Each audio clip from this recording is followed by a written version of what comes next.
Hello दोस्तों, हम यहाँ अध्ययन करेंगे भारत की मिट्टियों के बारे में। ठीक है।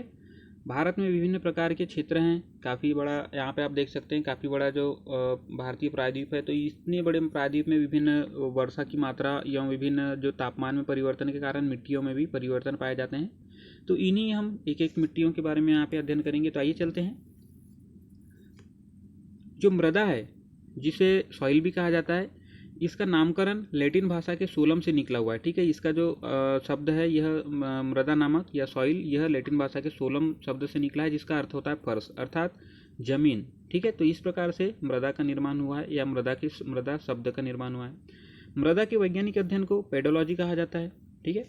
भारतीय कृषि अनुसंधान परिषद ने, जिसे ICAR कहा जाता है, 1956 में मृदा को 8 भागों में बांटा है। तो इन्हीं के बारे में हम एक एक करके चर्चा करेंगे, 8 भागों के बारे में। ठीक है। पहला है जलोढ़ मृदा।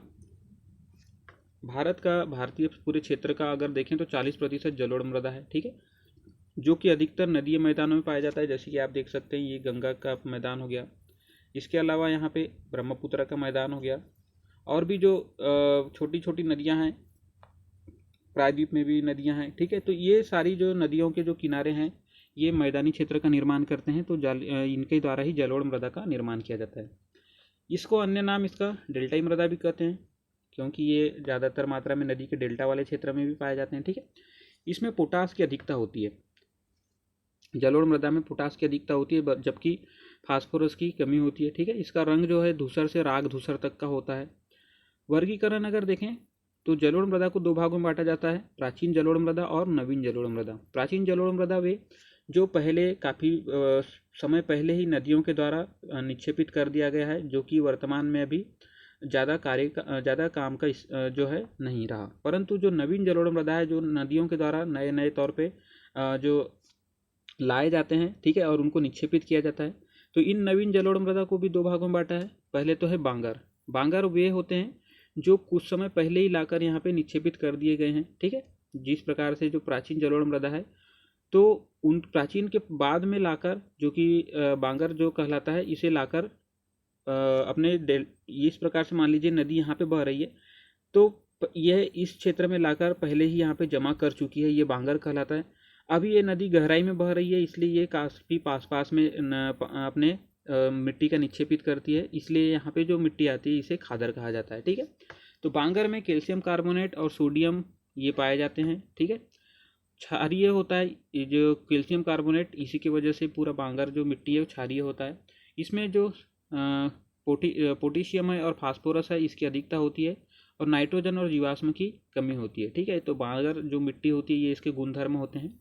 इसके अलावा जो खादर मिट्टी होती है खादर जलोढ़ मृदा होती है, उसमें जो पोटास है और फास्फोरस की अधिकता होती है, और नाइट्रोजन और ह्यूमस की कमी होती है। तो ये रहा जलोढ़ मृदा के बारे में चर्चा। आगे देखें, काली मिट्टी।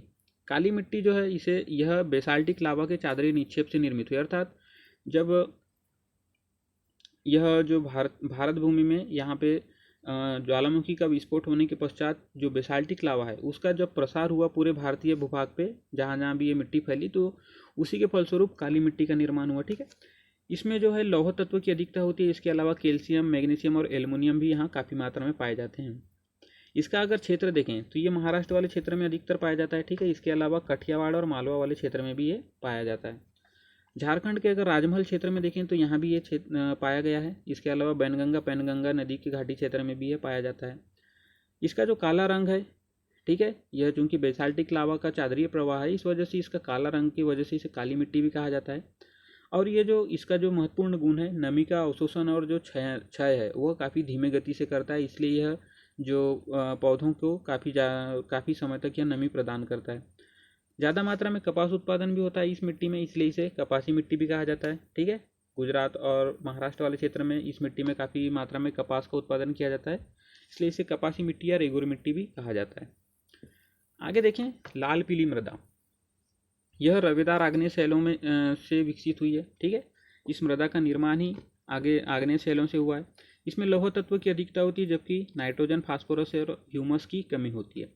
इसका अगर क्षेत्र देखें तो दक्कन पठार के पूर्वी भागों में, इस साइड में आप देख सकते हैं। ठीक है। दक्षिणी भागों में भी, और जो कम वर्षा वाला क्षेत्र हो, तो ज़्यादा वर्षा वाले क्षेत्र में यह मिट्टी नहीं पाई जाती है। और जो लाल मिट्टी होती है इसी में अगर पानी मिला दिया जाए तो वह पीली रंग में बदल जाती है। तो लाल पीली मृदा एक ही होती है। नेक्स्ट है लेटेराइट मिट्टी। लेटेराइट मिट्टी वहाँ पे ज़्यादा पाई जाती है जहाँ पे उच्च तापमान हो और भारी बारिश हो। ठीक है, तो जो भारी बारिश की वजह से जो कैल्शियम और सिलिका है वह निच्छालित हो जाती है और उसकी कमी हो जाती है, अर्थात यह ऊपर ऊपर बह जाती है। ठीक है, और जबकि फेरस ऑक्साइड और एल्युमिनियम यहाँ पे बचे रह जाते हैं, इसलिए इनकी अधिकता होती है। वैसे तो यह ज़्यादा उपजाऊ नहीं होती है, परंतु तमिलनाडु, आंध्र प्रदेश और केरल में, यहाँ पे आप देख सकते हैं यह है तमिलनाडु, आंध्र प्रदेश और केरल, तो इन क्षेत्रों में यहाँ पे काजू की खेती होती है। ठीक है, और इस मिट्टी से जो है ईंट भी बनाई जाती है। मुख्य क्षेत्र देखें कहाँ कहाँ पे पाया जाता है, तो पश्चिम घाट वाले जो क्षेत्र हैं यहाँ पे काफ़ी मात्रा में बारिश होती है और यहाँ के जो ढलानें हैं वो ढलान सीधे समुद्र में जुड़ी हुई है, या यूँ कहे कि सीधे समुद्र से समुद्र में वो पानी का प्रवाह तेज होता है, इस वजह से यहाँ पे ज़्यादा मात्रा में मिट्टी निच्छालित होती है।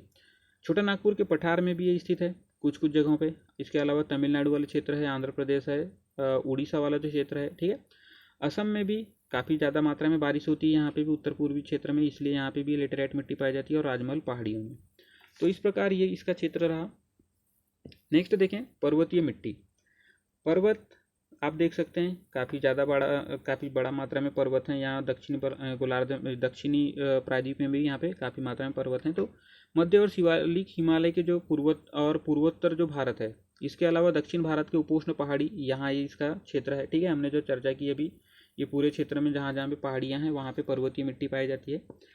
इसमें नाइट्रोजन और ह्यूमस की अधिकता होती है। ठीक है, और मुख्य रूप से यहाँ पे जो फसल है चाय, जो कि आसाम का जो महत्वपूर्ण उत्पादन है चाय, इसके अलावा जो जम्मू कश्मीर और हिमाचल प्रदेश से यहाँ पे सेब और केसर की खेती की जाती है। ठीक है, नेक्स्ट है मरुस्थलीय मृदा।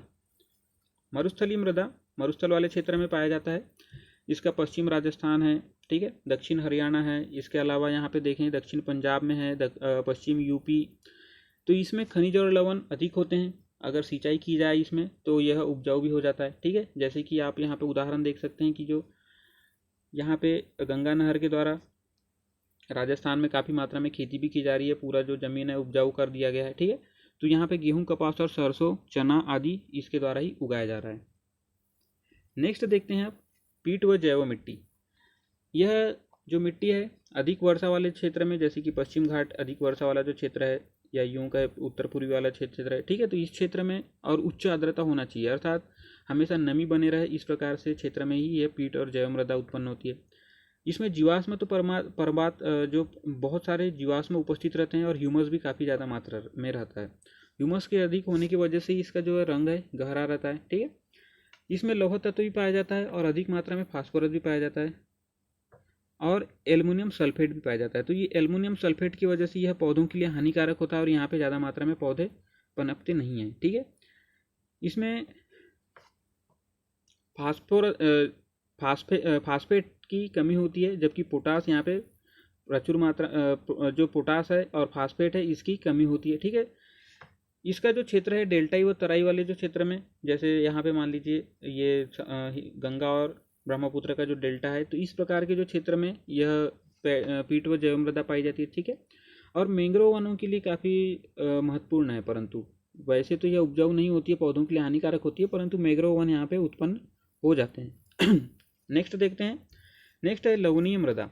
यह दलदली शुष्क व अर्धशुष्क भागों में पाया जाता है, जहाँ पे दलदल वाला जो क्षेत्र है, जैसे कि यहाँ पे आप देख सकते हैं ये नदियों के द्वारा जो डेल्टा बनाया जाता है। ठीक है, सर्वाधिक मात्रा में यह कच्छ वाले क्षेत्र में पाया जाता है, यहाँ पे नमक की ज़्यादातर मात्रा होती है, और इसको विभिन्न क्षेत्रों में अलग अलग नाम से भी पुकारा जाता है। वैसे वर्तमान में अगर देखें तो जो हरियाणा और पंजाब वाला क्षेत्र है, अधिक मात्रा में यहाँ पे सिंचाई व्यवस्था होने की वजह से और काफ़ी मात्रा में सिंचाई करने की वजह से, तो यहाँ भी जो ज़मीन है वो लवणीय होते जा रहे हैं धीरे धीरे। ठीक है, उसमें नमक की मात्रा बढ़ते जा रही है।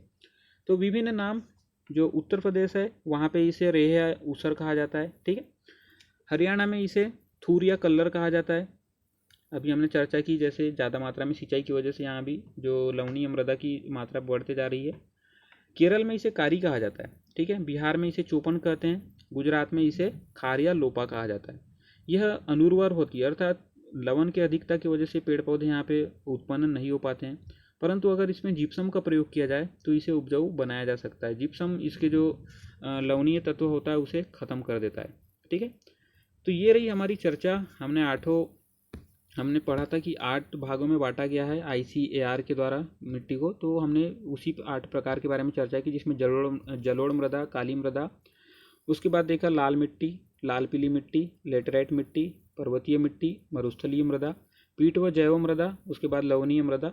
ठीक है, तो ये हमारी चर्चा हुई मिट्टियों के बारे में। तो अगर दोस्तों आपको ये जानकारी पसंद आई हो तो इसे शेयर कीजिए। धन्यवाद।